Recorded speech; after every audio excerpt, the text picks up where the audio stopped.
Bismillahirrahmanirrahim. Assalamualaikum warahmatullahi wabarakatuh. Alhamdulillahi wahdah. Wassalatu wassalamu ala man la nabiyya ba'dah. Wa ala alihi wa sahbihi wa man ittaba'a hudah ila yaumil qiyamah. Amma ba'd. Kita panjatkan puja dan puji syukur kehadirat Allah Subhanahu wa taala.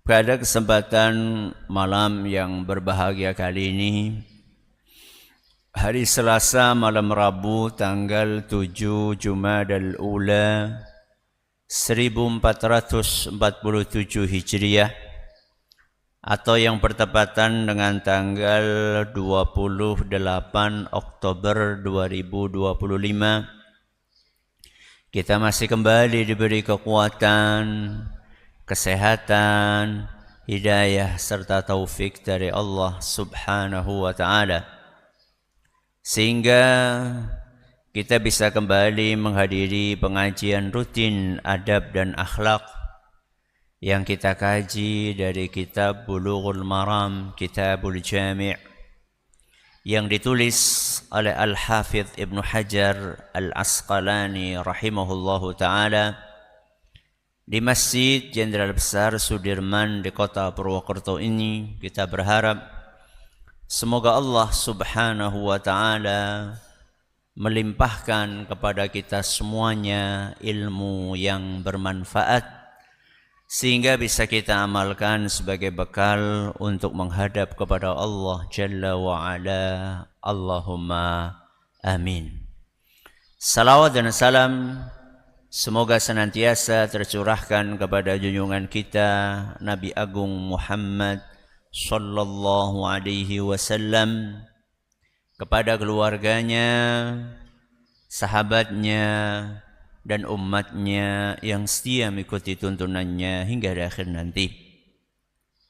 Para hadirin dan hadirat sekalian, dan juga segenap pendengar serta pemirsa rahimani wa rahimakumullah, kita masih mengkaji hadis nomor 79 yang dibawakan oleh Al-Hafidh Ibnu Hajar Al-Asqalani rahimahullah, yaitu sebuah hadis yang berbunyi an Ibni Mas'udin radhiyallahu anhu qala, dari seorang sahabat Nabi sallallahu alaihi wasallam yang bernama Abdullah ibnu Mas'ud, semoga Allah meridai beliau, beliau berkata, qala Rasulullah sallallahu alaihi wasallam, Rasulullah sallallahu alaihi wasallam bersabda, alaikum bis-sidqi, wajib bagi kita semua untuk jujur. Fa inna sidqa yahdi ilal birri, karena sesungguhnya kejujuran itu akan mengantarkan kepada kebaikan. Wa innal birra yahdi ilal jannah, dan sungguh kebaikan itu akan mengantarkan ke surga. Wa ma yazalu ar-rajulu yasduqu wa yataharra as-sidqa hatta yuktaba 'indallahi siddiqan. Seseorang yang membiasakan kejujuran dan berjuang untuk menjaga kejujuran, maka dia akan ditetapkan di sisi Allah sebagai seorang siddiq, orang yang sangat jujur. Inilah pembahasan kita pada pertemuan yang lalu. Jadi perintah untuk bersikap napa? Jujur. Ternyata Rasulullah sallallahu alaihi wasallam masih melanjutkan sabdanya. Setelah beliau memotivasi kita untuk bersikap jujur, Nabi sallallahu alaihi wasallam mewanti-wanti kita dari sebuah perilaku yang merupakan lawan dari kejujuran. Napa? Kedustaan. Kata beliau sallallahu alaihi wasallam, wa iyyakum wal kadhib. Jauhilah kedustaan. Fa innal kadhiba yahdi ilal fujur. Karena sesungguhnya kedustaan itu akan mengantarkan kepada keburukan, kejahatan. Wa innal fujura yahdi ilan nar. Dan keburukan akan mengantarkan ke neraka. Wa ma yazalur rajulu yakdzibu wa yataharral kadzib. Ketika seseorang senantiasa berdusta dan dia bersungguh-sungguh dalam dustanya tersebut, hatta yuktaba indallahi kadzaban, maka dia akan ditulis, dicatat di sisi Allah sebagai seorang pendusta besar. Muttafaqun alaih. Hadis riwayat Bukhari dan Muslim. Rasulullah SAW menggabungkan antara dua hal. Yang pertama perintah untuk jujur, yang kedua apa? Larangan dari dusta. Dan inilah salah satu sisi kesempurnaan Rasulullah sallallahu alaihi wasallam di dalam membimbing umat manusia. Jadi guru yang paling baik adalah sinten? Rasulullah sallallahu alaihi wasallam. Dari mana kita bisa memahami itu? Bahwa guru yang baik, salah satu indikatornya adalah guru yang memahami psikologi muridnya. Guru yang memahami apa? Psikologi muridnya. Siapa murid Rasulullah SAW? Umat manusia. Manusia itu punya perasaan atau tidak? Punya. Di antara perasaan manusia yang cukup dominan di dalam dirinya adalah dua perasaan yang berpasangan. Yang pertama adalah rasa takut, dan yang kedua adalah rasa harap. Jadi ada perasaan takut, ada apa? Harapan. Manusia itu punya dua perasaan tersebut. Perasaan takut ini penting atau tidak penting? Penting. Kenapa? Kalau manusia nggak punya rasa takut, maka dia akan berbuat semaunya sendiri. Nggak peduli dengan akibat buruk dari perilaku jahat yang dia lakukan. Makanya Allah menceritakan tentang neraka. Allah menceritakan tentang kisah-kisah umat terdahulu yang dibinasakan oleh Allah Subhanahu wa ta'ala akibat kedurhakaan mereka. Membaca kisah-kisah seperti itu dan juga membayangkan neraka akan menumbuhkan rasa apa? Takut. Takut dari berbuat keburukan. Berarti takut bagus atau tidak? Bagus. Tapi takut yang berlebihan bahaya. Apa bahayanya? Membikin orang putus asa. Membikin orang putus asa. Wislah dosane wis akeh.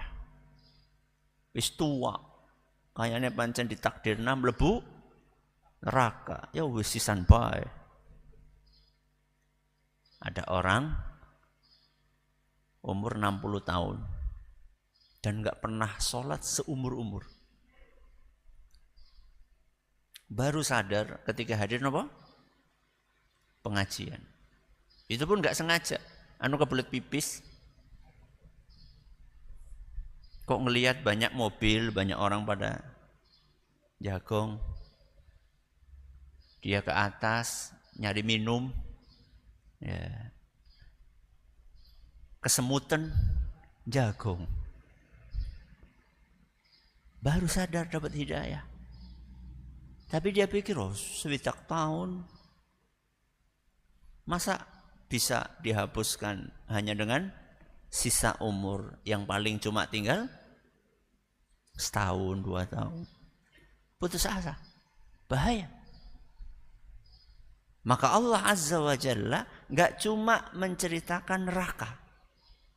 Allah juga menceritakan apa? Surga. Supaya apa? Supaya manusia punya harapan. Harapan untuk memperbaiki diri. Harapan untuk mengakhiri hidupnya dengan akhir yang terbaik. Husnul khatimah. Harapan terhadap ampunan Allah Azza wa Jalla yang lebih luas dari segala sesuatu. Harapan terhadap rahmat Allah Azza wa Jalla yang lebih dominan daripada azabnya. Berarti 2 perasaan itu ada di dalam diri manusia. Rasulullah SAW membimbing kita. Rasulullah SAW mendidik kita. Rasulullah SAW ngajari kita. Dengan memanfaatkan 2 sisi itu di dalam hati kita. Sisi apa? Takut dan apa? Harapan. Perasaan takut itu dibangkitkan oleh Nabi Shallallahu Alaihi Wasallam dengan mewanti-wanti kita dari kedustaan yang akan mengantarkan kepada keburukan yang kemudian berakhir di mana? Di neraka. Ini yang namanya tarhib. Apa? Tarhib, ancaman. Apakah hanya sisi itu yang dibidik oleh Nabi kita Muhammad SAW? Enggak. Nabi SAW juga membidik sisi yang lainnya. Apa? Harapan. Rasulullah SAW membangkitkan harapan kita untuk melakukan kebaikan dengan memotivasi kita menjalankan kejujuran. Karena kejujuran itu akan menguntungkan di dunia dan di akhirat. Di dunia apa keuntungannya? Akan senantiasa mendapatkan kebaikan. Di akhirat apa keuntungannya? Akan mengantarkan seseorang ke surga. Sehingga di dalam hadis ini kita juga belajar bagaimana seorang guru mengajar muridnya dengan sebaik mungkin. Dengan memahami psikologi manusia. Dengan memahami psikologi muridnya. Dan metode ini targhib dan tarhib. Kalau yang tadi tarhib ancaman, targhib niku apa? Motivasi. Metode ini sangat cocok untuk diterapkan kepada manusia yang bermacam-macam karakternya.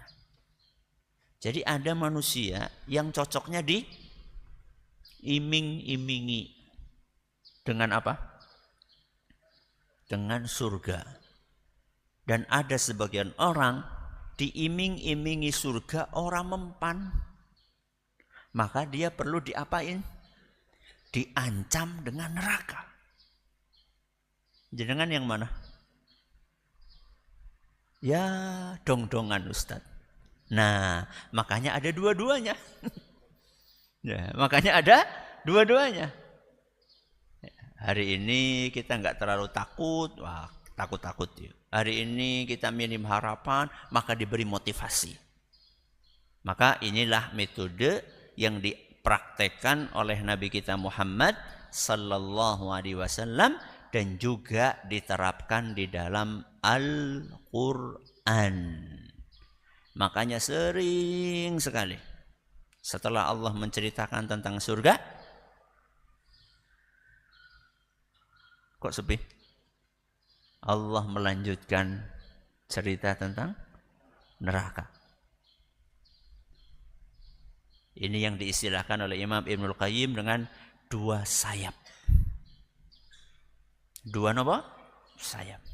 Yang dibutuhkan oleh manusia di dalam kehidupannya. Sayap yang pertama adalah harapan, sayap yang kedua adalah rasa takut. Apa jadinya kalau salah satu sayap patah? Senggeli. Kalau terlalu besar harapannya bahaya atau tidak? Bahayanya apa? Mengandalkan. Mengandalkan. Kau para tobat, iskawit mien mendem bae. Allah kan maha pengampun. Allah kan maha penyayang. Engkau lah. Nah, mati nembe apa? Tobat. Ini terlalu dominan apanya?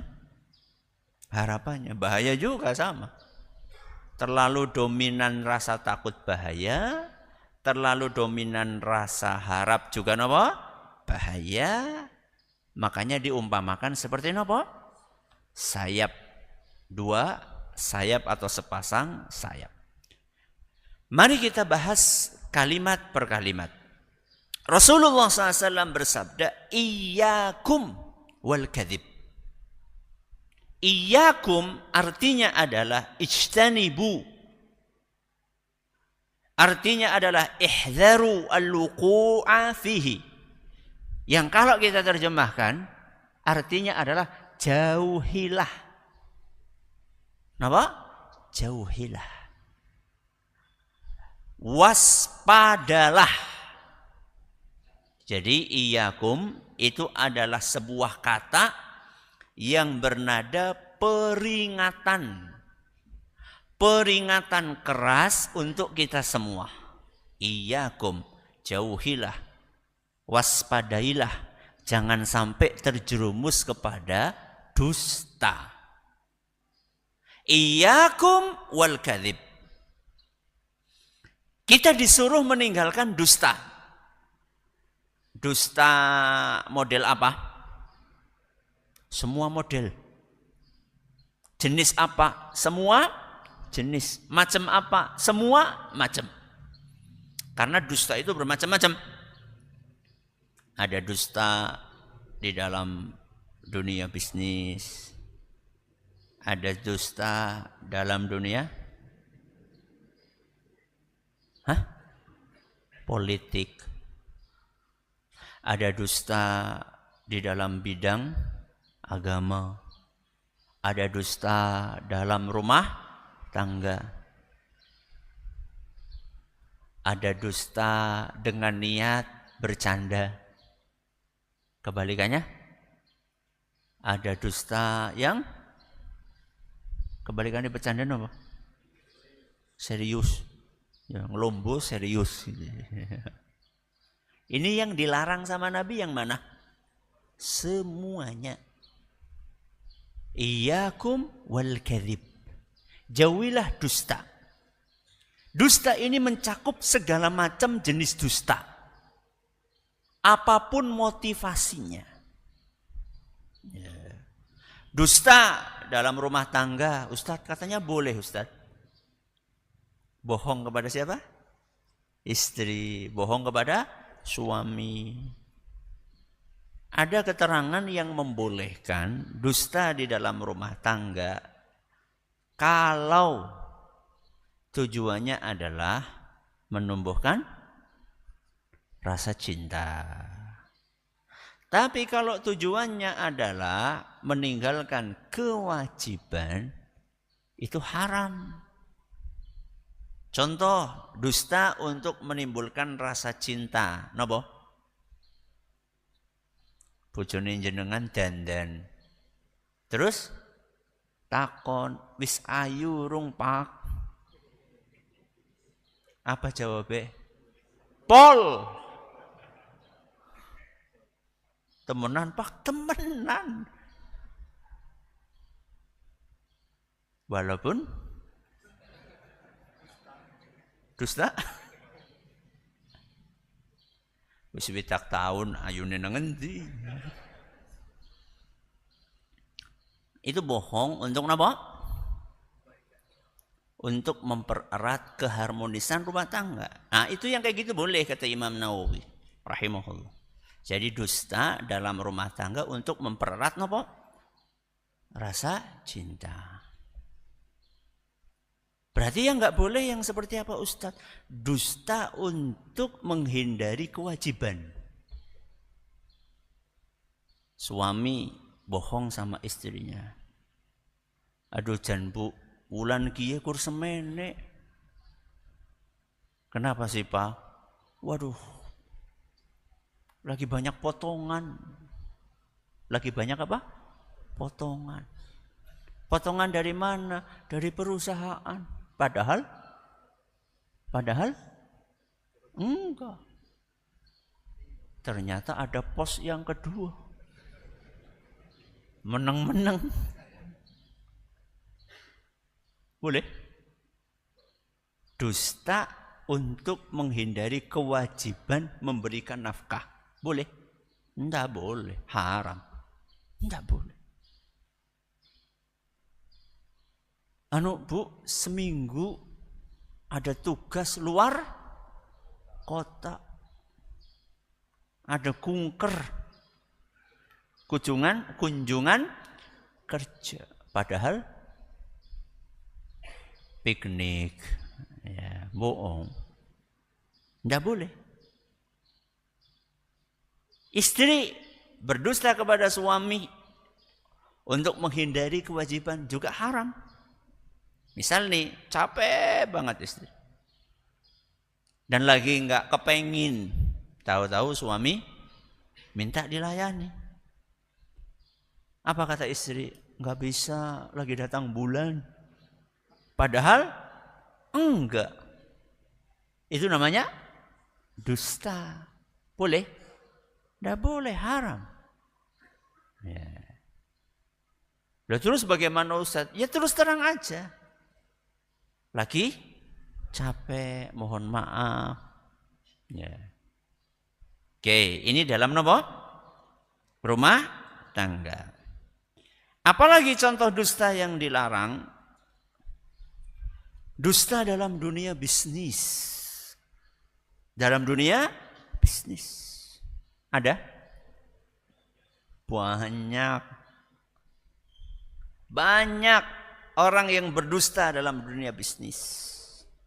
Ngaku modalnya sekian. Padahal tidak sekian. Jualan barang. Dijual berapa? 100.000. Ada orang yang nawar. Biasanya jenengan nawar pinten? 1.000 ditawar pira? 50. Luar biasa jenengan. Ya. Nawar gue sing member gitu. Berapa? 90, 80. Lah ya ora bisa. Wong modale be 200 ya. 1.000 ditawar 90.000. Jenengan bilang, ya ndak bisa wong modale be 90.000. Masa modal 90.000 ditawar berapa? 90.000, ya saya nggak untung apa-apa. Padahal aslinya modalnya cuma 50.000. Berarti kan bohong. Nggak boleh. Ustadz kalau saya nggak cerita modal, ya nggak apa-apa. Yang penting jangan apa? Bohong. Jangan bohong. Ngakunya barang asli, padahal KW.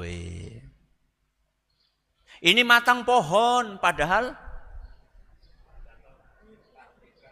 karbitan. Bohong. Ini organik padahal non organik. Bohong. Dalam dunia apa? Bisnis. Dalam dunia politik ada? Was. Orang kehitung. Ya. Ketika saya jadi pemimpin, pengangguran dihapus dari muka bumi. Kangen dihapus. Ya. Kalaupun mau kasih janji politik itu, kasih janji yang realistis. Ya. Yang bisa diprediksi, bisa diperkirakan. Nggak usah janji yang bombastis, yang ujung-ujungnya kemudian nggak ditepati, bohong namanya. Ya. Dusta dalam dunia hiburan sudah kita jelaskan, ya beberapa pertemuan yang lalu. Bohong untuk bikin orang ketawa. Ya ini sudah kita jelaskan. Ya, dusta untuk bikin orang ketawa, tidak boleh. Ya. Jadi, iyyakum wal kadzib, jauhilah dusta. Ini mencakup segala macam jenis dusta. Jadi larangan dusta secara mutlak. Oke. Dari tadi kita ngomong dusta, definisinya apa? Dusta itu definisinya kebalikan jujur. Jujur apa jajal? Kesesuaian antara ucapan, hati, dan kenyataan. Jujur adalah kesesuaian antara lisan, ucapan, hati, dan kenyataan. Dusta itu kebalikannya jujur. Berarti definisi dusta adalah ketidaksesuaian antara lisan dengan hati dengan kenyataan. Contoh Ustaz, ketidaksesuaian antara ucapan dengan kenyataan. Kenyataan ini biasanya kejadian yang sudah terjadi. Saya ngelihat dengan mata kepala saya sendiri kecelakaan di perempatan lampu merah. Sirai pecah. Gede mengendi-ngendi. Temenan, iya temenan. Wah, semuanya pada apa? Dengar cerita. Setelah selesai semuanya, ada orang yang mendekati.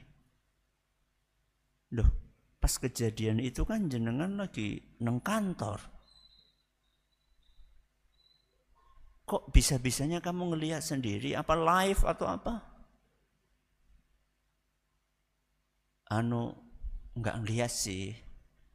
Cuman ceritanya orang. Nah, berarti antara yang dia ucapkan dengan apa? Kenyataan berbeda. Dia mengucapkan, melihat dengan mata kepala sendiri kecelakaan. Melihat, dia ngomong, saya melihat kecelakaan dengan mata kepala saya. Padahal kenyataannya dia cuma mendengar. Itu namanya dusta. Kenapa dusta? Tidak sesuai antara ucapan dengan kenyataan. Contoh yang lain. Dusta tidak sesuai antara ucapan dengan hati. Kenapa? Antara ucapan dengan hati. Ini biasanya sesuatu yang belum terjadi. Contoh. Aku nyari duitnya ya. Pira sih? Ya 5 ler baik. 5 ler kok baik. 50 lah baik. 5 juta aja. Waduh. Bayarnya kapan? Seminggu. Apa? Seminggu. Bener. Padahal di dalam hatinya, mbuh kapan? Dusta atau tidak? Dusta. Di mana letak dustanya? Tidak sesuai antara ucapan dengan hati. Tidak sesuai antara ucapan dengan hati. Tanggal 1 ya, anak saya mau nikah. Kamu datang ya? Siap. Ya, padahal ora siap.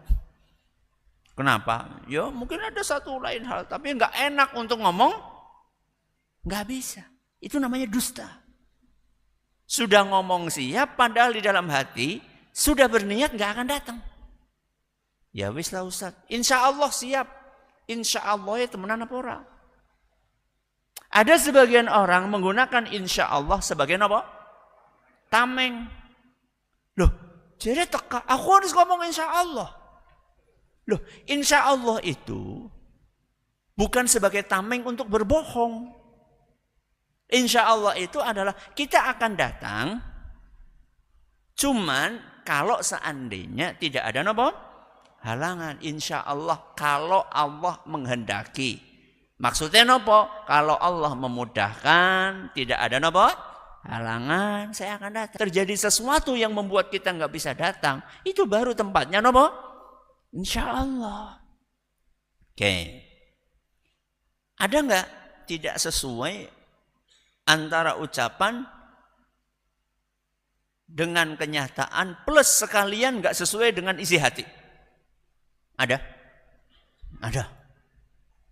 Contoh, ada seorang ngomong, kamu nggak tahu saya kan lulusan terbaik kampus ternama.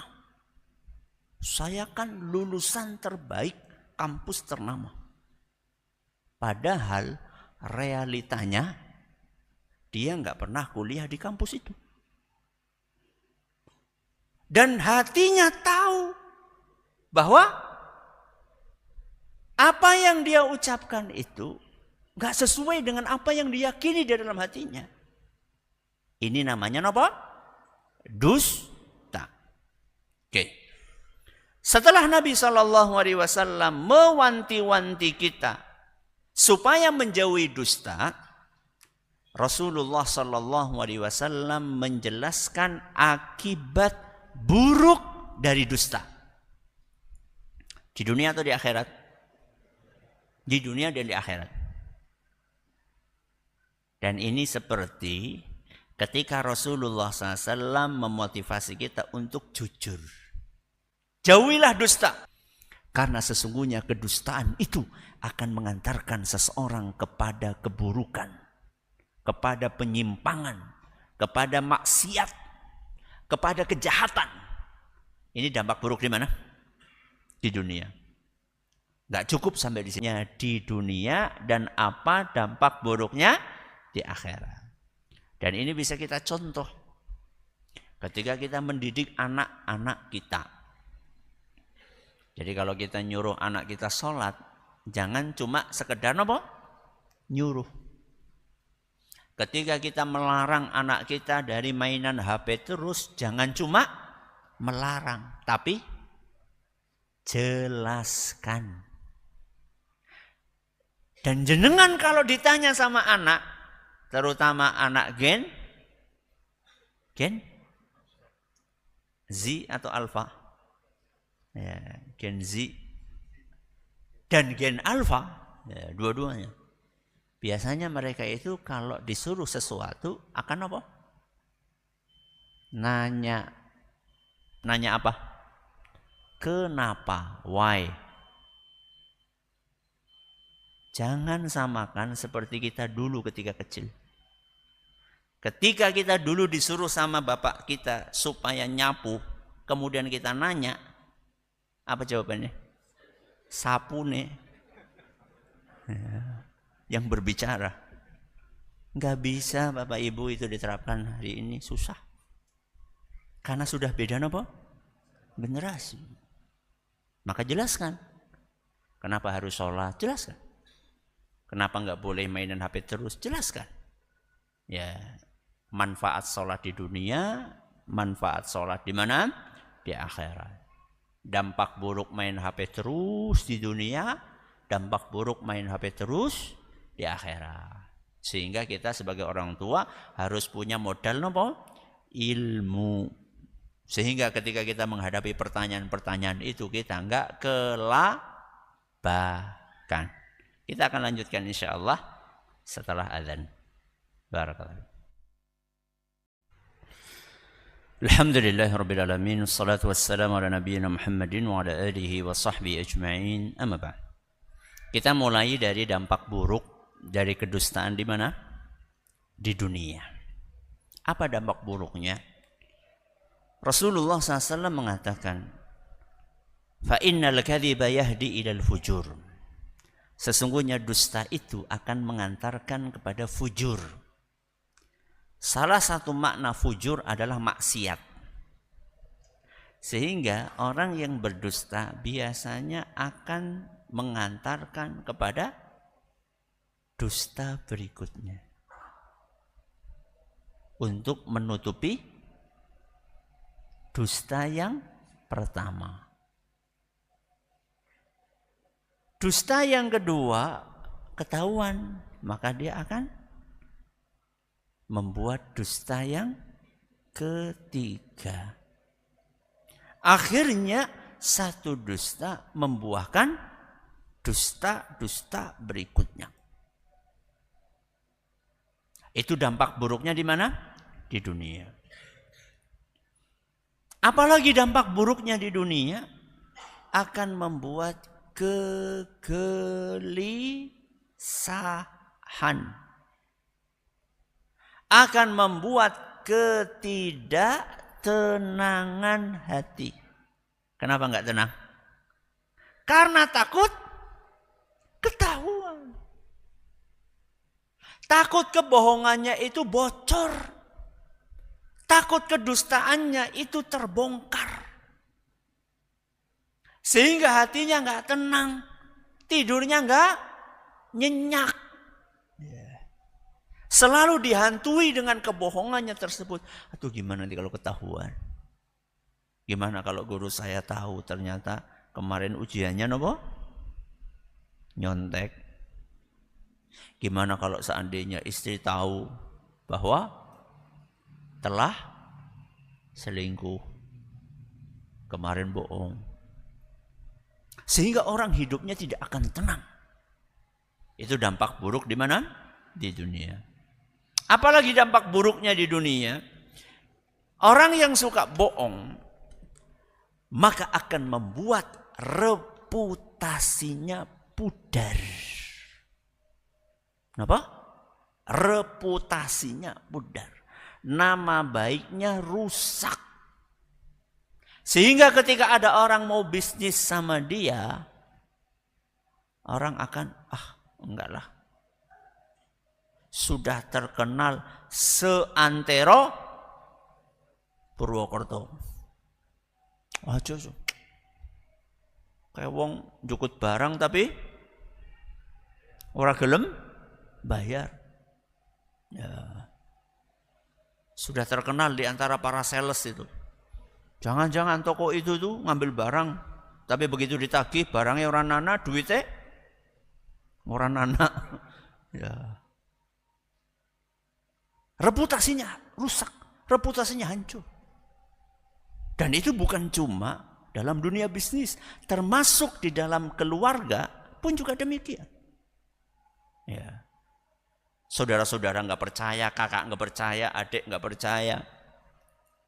Mau minjem duit, sudah bingung mau kemana lagi. Karena semuanya sudah pernah kena tipu. Ya. Dengan tetangga juga demikian. Wah aja, nyilih barang ora bali. Ya. Udah jangan. Nama baiknya apa? Rusak. Apalagi dampak buruk di dunia dari kedustaan, akan hilang keberkahan rizkinya. Apa? Akan hilang keberkahan rizkinya. Ini saya pernah sampaikan hadisnya kemarin pada pertemuan yang lalu. Kata Rasul sallallahu alaihi wasallam, fa in kadzaba wa katama muhiqat barakatu bai'ihima. Kata Nabi sallallahu alaihi wasallam, ketika seseorang berjual beli, kemudian penjualnya dan pembelinya itu bohong atau menutup-nutupi hakikat barang yang dia jual, maka keberkahan dari jual belinya akan dicabut oleh Allah Azza wa Jalla. Walaupun dapatnya banyak. Gimana enggak banyak? Wong ngakune barang asli. Oh enggak, ini mobilnya sih Grace. Yo. Padahal nembe ketok magic. Padahal sudah didempul sana sini. Orang tahunya ini masih Grace. Maka dikasih duit yang mahal. Dapatnya Masya Allah ratusan juta. Padahal kalau dia terus terang dapatnya cuma nggak nyampe 100 juta. Ketika dia bohong dapatnya 200 juta. 200 juta itu dicabut keberkahannya oleh Allah Subhanahu wa ta'ala. Buktinya berkahnya dicabut bagaimana Ustaz? Jadi malas ibadah. Rumah tangganya tidak harmonis. Istrinya susah dinasehati. Anaknya dinasehati, kerjaannya jawab. Ya, banyak alasan. Tubuh sakit-sakitan terus. Ya. Gara-gara keberkahan dicabut. Dan yang lebih mengerikan dari itu semua adalah orang tersebut akan terhalang hidayah dari Allah. Sebagaimana yang Allah tegaskan dalam Al-Quran surat Ghafir ayat 28. Innallaha la yahdi man huwa musrifun kadzdzab. Sesungguhnya Allah tidak akan memberikan hidayah kepada orang yang melampaui batas dan suka berbohong. Ngeri loh nggak dapat hidayah. Ngeri banget. Ya. Nggak tahu mana yang benar, mana yang salah, mana yang bermanfaat, mana yang berbahaya. Ini baru dampak buruk di mana? Di dunia. Dan itu belum ada apa-apanya dibandingkan dampak buruk di mana? Di akhirat. Apa dampak buruk di akhirat? Kata Nabi SAW, wa innal fujura yahdi ilan nar. Dan keburukan, kejahatan, kemaksiatan, penyimpangan akan mengantarkan seseorang kepada neraka. Dan mengingat azab neraka itu adalah salah satu cara yang sangat manjur menghadapi godaan bohong. Saya tanya, biasanya orang bohong karena takut apa? Takut apa? Takut hukuman. Hukuman dari siapa? Nah, manusia. Siapa manusianya? Istri. Siapa lagi? Guru. Siapa lagi? Bos. Kamu kenapa terlambat? Bannya bocor, Pak. Jane kawanan. Selamat itu. Dari apa? Potong gaji. Tapi selamat dari potong gaji, terancam neraka. Potong gaji sehat. Hanya menghindari dampak buruk 1 bulan, terancam dengan siksaan 1000 tahun. Itu pun kalau masuk nerakanya sehari. Nek seminggu. Fikir matang-matang. Kenapa bohong? Takut sama istri. Ya, ora dibukakan lawang. Terus, ya bingung tidur kemana. Loh, tinggal pergi kemana? Masjid kok. Tidur di masjid. Cokoti lemut, ora apa-apa. Cuma semalam. Daripada masuk neraka. Jadi banyak di antara kita itu gak kepikiran bahwa bohong yang kita anggap ringan itu dampaknya itu mengerikan. Sehingga membayangkan betapa mengerikannya siksaan neraka itu. Ada salah satu cara manjur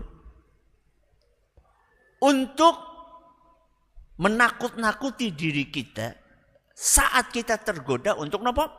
Bohong.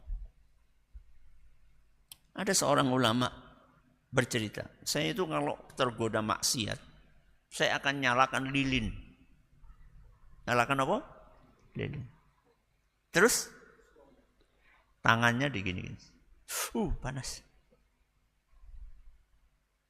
Masih pengen maksiat lagi. Diapain? Panas. Terus kata beliau, kamu itu panasnya lilin aja nggak kuat. Kok mau berbuat maksiat yang menyebabkan terbakar di neraka? Yang panasnya 70 kali lipat panasnya dunia. Itulah dampak buruk dari apa? Dusta di mana? Di akhirat. Semoga Allah Subhanahu wa taala hindarkan kita semuanya dari kedustaan. Terima kasih atas perhatiannya, atas segala kurangannya. Kita akhiri. Subhanakallahumma wa bihamdika asyhadu an la ilaha illa anta astaghfiruka wa atubu ilaik. Assalamualaikum warahmatullahi wabarakatuh.